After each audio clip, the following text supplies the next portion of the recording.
Hello guys! Ngayon naman magluluto tayo ng lumpiang Shanghai. Nagpainit na ako ng kaserola.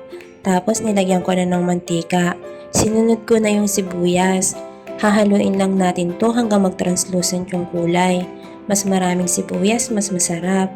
Ngayon naman, pwede na nating isunod yung giniling na manok.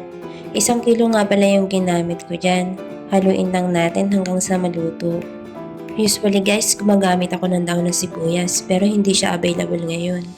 Yan guys, sinunod ko na yung paminta, magic sarap, tsaka asin.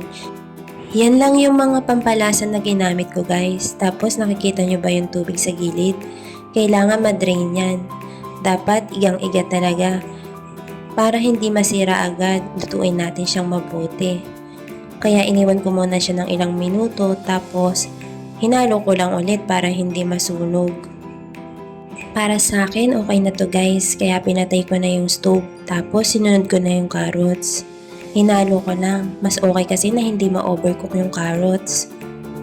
Tapos isinalin ko lang siya sa isang lagayan para lumamig. Ayan guys, malamig na siya. Hinaluan ko siya ng isang itlog. Yan yung magiging binder niya. Ngayon naman, magsisimula na ako magbalot.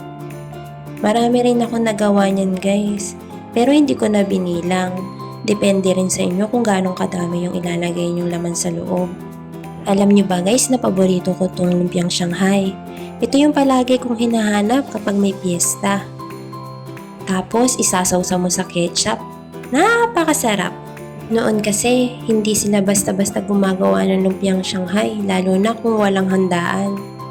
Pero ngayon kayang-kaya ko na siyang gawin kahit araw-araw pa basta kumpleto ng ingredients. Pero syempre, nakakasawa naman kung aaraw-arawin natin. Baka ma-high blood pa tayo. Pero bukod sa fried chicken, lumpiang Shanghai talaga ang bida sa handaan. At ito, madami din ako nagawa pero hindi ko na binilang. Ngayon naman, naglagay na ako ng mantika sa kawali. Kailangan madami para deep fry. Tapos, aantayin lang natin siyang kumulo. Kailangan mainit na yung mantika bago natin ilagay yung lumpiang Shanghai. At ayan, mainit na siya. Nilagay ko na yung lumpiang Shanghai. Kailangan mag-golden brown siya bago natin hanguin. Di dapat ma-overcook kasi papait yung lasa niyan. Sayang naman yung effort natin. Alam nyo ba guys, nakailang salang din ako niyan. Niluto ko na lahat ng ginawa ko. Kasi paborito to ng asawa ko. Meron namang spring roll chicken dito, pero iba pa rin talaga yung homemade. Simula nung nilutuan ko yung husband ko nito, lagi na niya nire-request. Gustong gusto niya. Tapos isasawsaw niya sa ketchup. Sa wakas, patapos na ako. Ito na yung last batch. At ngayon guys, ready na ang ating lumpiang Shanghai. Napakaganda ng presentation ko, no?